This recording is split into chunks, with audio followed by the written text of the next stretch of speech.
Rusia terus melancarkan serangan ke wilayah Caplogan yang masih dikuasai Ukraina. Kali ini gempuran Rusia menghancurkan depot amunisi senjata milik Ukraina di wilayah Kherson. Media Rusia mengabarkan posisi angkatan bersenjata Ukraina di wilayah Kherson menjadi target penyerangan Rusia. Hingga gudang amunisi Ukraina di wilayah itu hancur lebur, tepatnya di desa Zelenovka.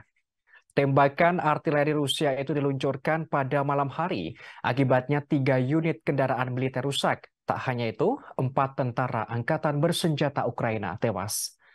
Sementara 3 luka-luka dengan tingkat keparahan yang berbeda-beda.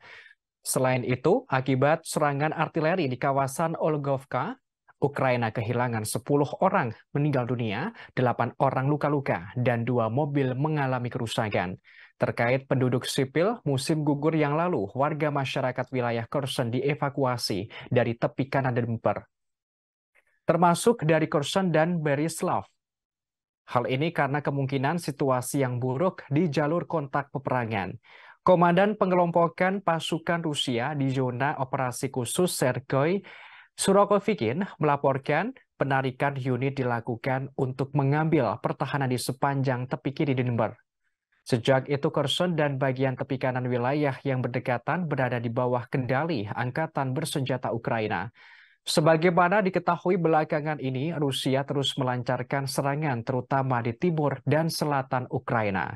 Rusia berambisi membebaskan 4 wilayah Caplogan yang masih sebagian daerahnya dikuasai Ukraina, di antaranya Kherson, Zaporizhia, Donetsk, dan Luhansk. Meski kini Ukraina masih menantikan bantuan tank-tank barat, namun Rusia tetap berpegang pada pendiriannya untuk mencapai tujuannya di Ukraina. Sebagaimana informasi, serangan Rusia ke Ukraina mulai terjadi pada 24 Februari 2022. Konflik keduanya pecah setelah Zelensky mengungkap ketertarikannya untuk bergabung dengan anggota Pakta NATO. Rencana itu lantas ditentang keras oleh Rusia. Putin menganggap tindakan yang dilakukan Ukraina berpotensi mengancam keamanan negaranya. Kekhawatiran ini membuat pemerintah Moskow akhirnya terpaksa menggelar operasi militer di Ukraina. Hal itu sebagai bentuk pencegahan agar Ukraina tidak menjadi benteng anti Rusia setelah bergabung dengan NATO. Namun, bagi Ukraina dan Barat, operasi militer khusus Rusia dianggap invasi. Kedua sekutu itu mengatakan invasi Putin adalah perampasan tanah imperialis.